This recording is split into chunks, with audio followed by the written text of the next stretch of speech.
काली हवेली का रहस्य गांव के बाहरी इलाके में एक पुरानी वीरान हवेली थी। लोग उसे काली हवेली कहते थे। उसके बारे में कई डरावनी कहानियां प्रचलित थीं। कहते थे कि वहां रात में अजीब आवाजें आती हैं और जो भी अंदर जाता है कभी वापस नहीं आता। एक बार राहुल और उसके तीन दोस्त जो शहर से आए थे, छुट्टियों में गांव घूमने आए। वे बहुत बहादुर होने का दिखावा करते थे और इन कहानियों पर बिल्कुल यकीन नहीं करते थे। राहुल ने अपने दोस्तों के सामने शर्त रखी कि वह रात को उस हवेली में जाकर दिखाएगा। उसके दोस्तों ने उसे बहुत रोका। राहुल, रहने दे, गांव वाले झूठ नहीं बोलते, वहां सच में कुछ गड़बड़ है। लेकिन राहुल नहीं माना। सूरज ढलते ही वह टॉर्च लेकर हवेली की ओर चल पड़ा। बाहर से ही हवेली बहुत डरावनी लग रही थी। उसकी दीवारें काली पड़ चुकी थीं और खिड़कियों के शीशे टूटे हुए थे। राहुल ने दरवाजा खोला और अंदर कदम रखा। अंदर घुप अंधेरा था और हवा में एक अजीब सी बदबू थी। टॉर्च की रोशनी में उसने देखा कि हवेली के अंदर धूल की मोटी परत जमी थी, जैसे बरसों से कोई वहां ना आया हो। अचानक उसे ऊपरी मंजिल से किसी के चलने की आवाज सुनाई दी। राहुल का दिल जोरों से धड़कने लगा, लेकिन उसने हिम्मत बनाए रखी। वह सीढ़ियों की ओर बढ़ा। जैसे ही उसने पहला कदम रखा, आवाजें बंद हो गईं।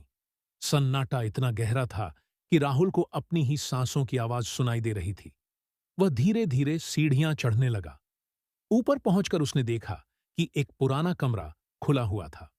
जैसे ही वह कमरे के दरवाजे पर पहुंचा, एक ठंडी हवा का झोंका आया और दरवाजा अपने आप जोर से बंद हो गया। राहुल घबरा गया। उसने दरवाजा खोलने की कोशिश की, लेकिन वह जाम हो चुका था। अचानक कमरे के कोने में रखी एक पुरानी अलमारी का दरवाजा धीरे धीरे खुला और उसमें से एक परछाई निकली। परछाई एक औरत की थी, जिसके बाल बिखरे हुए थे और आंखें पूरी तरह से सफेद थीं। वह राहुल की तरफ बढ़ने लगी।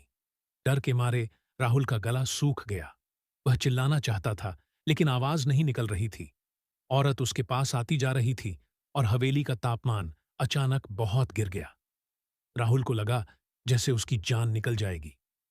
उस औरत ने राहुल की तरफ अपना हाथ बढ़ाया और राहुल ने डर के मारे आंखें बंद कर लीं। तभी उसे अपने दोस्तों की आवाज सुनाई दी, जो उसे बाहर से पुकार रहे थे। शायद वे उसे ढूंढते हुए वहां तक आ गए थे। राहुल ने एक आखिरी कोशिश की। अपनी जेब से चाबियों का गुच्छा निकाला और जोर से हवेली के दरवाजे की तरफ फेंक दिया। दोस्तों को एहसास हुआ कि राहुल खतरे में है। उन्होंने बाहर से दरवाजा तोड़ने की कोशिश की।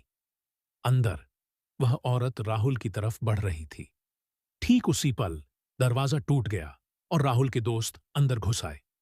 टॉर्च की रोशनी सीधे उस औरत पर पड़ी और वह एक चीख के साथ हवा में गायब हो गई। राहुल जमीन पर बेसुध पड़ा था। उसका चेहरा पीला पड़ गया था। उसके दोस्तों ने उसे तुरंत उठाया और गांव की ओर भागे। उस रात के बाद राहुल और उसके दोस्तों ने कभी किसी डरावनी कहानी का मजाक नहीं उड़ाया। वे जान गए थे कि कुछ रहस्य ऐसे होते हैं जिन्हें सुलझाने की कोशिश नहीं करनी चाहिए। काली हवेली आज भी वीरान है, लेकिन अब कोई भी भूल कर भी रात में उसके पास जाने की हिम्मत नहीं करता। The mirror. आशीष को अपने दादाजी का पुराना जटिल नक्काशीदार लकड़ी का आईना विरासत में मिला। यह खूबसूरत था, लेकिन अजीब भी। जब भी वह उसमें देखता, उसे लगता जैसे उसकी परछाई थोड़ी देर से प्रतिक्रिया करती है। कभी कभी जब वह बहुत देर तक देखता रहता, तो परछाई की आंखें उसके जाने पहचाने भूरे रंग के बजाय एक पल के लिए काली दिखाई देतीं। पहले तो आशीष ने इसे अपनी आंखों का धोखा या थकान समझा। वह एक ग्राफिक डिजाइनर था और अक्सर देर रात तक काम करता था। देर रात आईने में अपना थका हुआ चेहरा देखते हुए उसे एक अजीब सी बेचैनी महसूस होती। एक रात आशीष अपने लैपटॉप पर काम कर रहा था, जब उसे लगा कि उसकी परछाई ने आईने के किनारे पर टंगे हुए टेलीफोन की तरफ देखा। आशीष ने पलक झपकी और फिर से देखा। परछाई वापस उसकी ओर देख रही थी, लेकिन एक सूक्ष्म भयानक मुस्कान उसके होठों पर थी।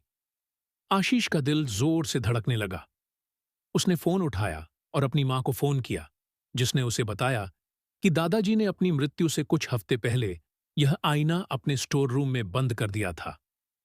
उन्होंने कहा था कि आईने में कुछ गलत है, उसकी मां ने कहा। आशीष डर गया। उसने आईने को एक पुरानी चादर से ढक दिया, लेकिन रात भर उसे अजीब आवाजें सुनाई देती रहीं। खुरचने की आवाजें, कांच पर उंगलियों के टैप करने की आवाजें। अगली सुबह जब आशीष ने हिम्मत करके चादर हटाई, तो उसका चेहरा डर के मारे सफेद पड़ गया। आईने में उसकी परछाई की आंखों से खून बह रहा था। परछाई अपने ही चेहरे पर खरोंच के निशान बना रही थी। डर के मारे कांपते हुए आशीष ने आईने को उतारकर एक चादर में